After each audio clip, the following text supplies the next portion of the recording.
Today I'm going to share with you an Operation Christmas Child Shoebox for a boy aged 2 to 4 years, so a toddler age. And let's see what's inside.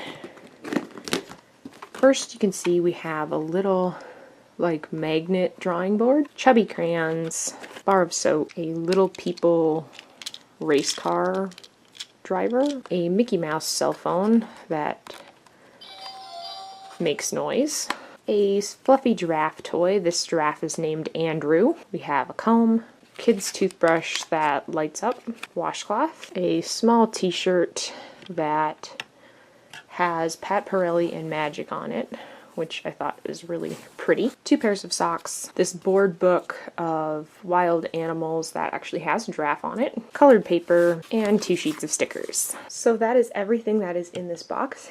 If you did, give this video a like and subscribe to see more of what I'm packing down below, and I will see you in my next video. Bye!